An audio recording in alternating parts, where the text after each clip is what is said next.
बिस्मिल्लाहिर्रहमानिर्रहीम। अस्सलाम वालेकुम। क्या हाल चाल है आप सबका। उम्मीद है आप सब खैरियत से होंगे। आज मैं आपके साथ शेयर करने जा रही हूँ बहुत ही अच्छी देसी घी की रेसिपी जो आप घर में ख़ुद ही मक्खन से बना सकते हैं। आजकल जो है वो ऑयल बहुत ज़्यादा महंगा हो गया है और वैसे भी इतना ज़्यादा सेहत के लिए अच्छा नहीं है। तो मैं आपको मक्खन से देसी घी बनाने का तरीका बताऊँगी जो कि बहुत ही ज़्यादा ईजी है और आप आसानी से बना सकते हैं। तो चलें अब हम रेसिपी बनाना स्टार्ट करते हैं। मैंने देचकी जो है वो चूल्हे पे रख दी है और जो हीट है वो बिल्कुल अभी लो है।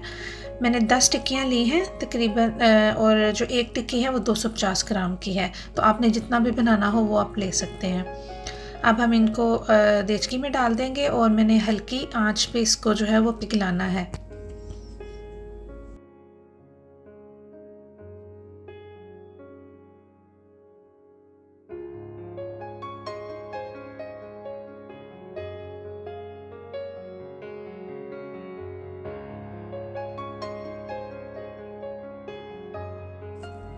अब मक्खन जो है वो आहिस्ता आहिस्ता जो है वो मेल्ट होना शुरू हो गया है। आंच आपने भी धीमी रखनी है, ये ना हो कि नीचे से जो है वो लग जाए।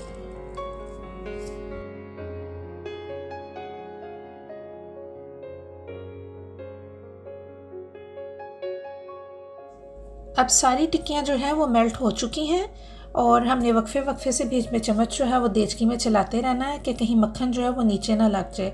अगर नीचे लग जाएगा तो एक तो खुशबू नहीं अच्छी आएगी और दूसरा जो है देसी घी का कलर जो है वो फिर सही नहीं आएगा। कलर जो है वो ख़राब हो जाएगा, ब्राउन हो जाएगा बहुत ज़्यादा।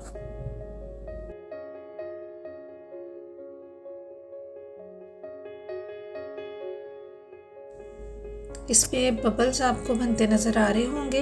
अब आहिस्ता आहिस्ता हमने इसको इतना पकाना है कि जो ऑयल है वो सेपरेट हो जाएगा बिल्कुल, और आपको नज़र आएगा कि ऑयल जो है वो सेपरेट हो गया है। ऑयल सेपरेट होना शुरू हो गया है, आपको नज़र भी आ रहा होगा। और मैंने आगे भी बताया कि आपने चम्मच जो है वो हिलाते रहना है कहीं ये जो है नीचे ना लग जाए। अगर ये नीचे लग जाएगा देचकी में तो इसका जो है स्मेल भी अच्छी नहीं आएगी और कलर भी जो है वो ख़राब हो जाएगा, ब्राउन हो जाएगा। आपने इसको ज़्यादा पकाना नहीं है। जैसे ही कलर अच्छा सा आ जाए देसी घी का तो आपने जो है वो आँच बंद कर देनी है। अब हम भी आँच बंद कर देते हैं और इसको ठंडा होने के लिए रख देते हैं। देसी घी हमारा ठंडा हो चुका है तो अब मैं इसको मलमल के कपड़े से या कोई भी आपके पास जो भी चीज़ अवेलेबल हो इसको छानने के लिए, भुनने के लिए, तो आप इसको छान के तो सेव करके रख लें। अब मैं इसको ड्रेन कर लेती हूँ अच्छी तरह से।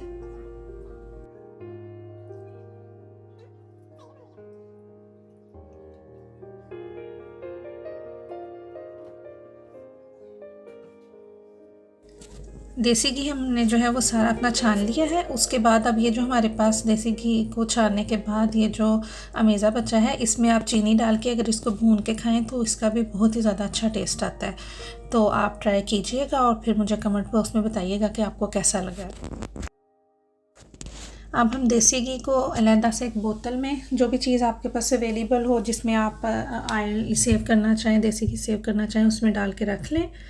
तो आपको नज़र आ रहा होगा कि ये बहुत ही अच्छा इसका कलर आया है और ये बिल्कुल उस तरह ही होगा जैसे खालिस देसी घी होता है। तो आप इसको डाल के रख लें।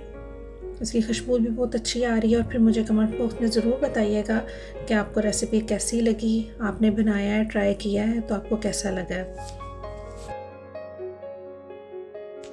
अब देसी घी मज़ीद ठंडा हो गया है और आपको नज़र भी आ रहा होगा कि ये इस तरह से जम गया है, जिस तरह से देसी घी जो है वो जमा होता है। अगर आपको रेसिपी अच्छी लगी हो तो वीडियो को लाइक करना मत भूलिएगा और अपनी दुआओं में याद रखें। अल्लाह हाफिज़।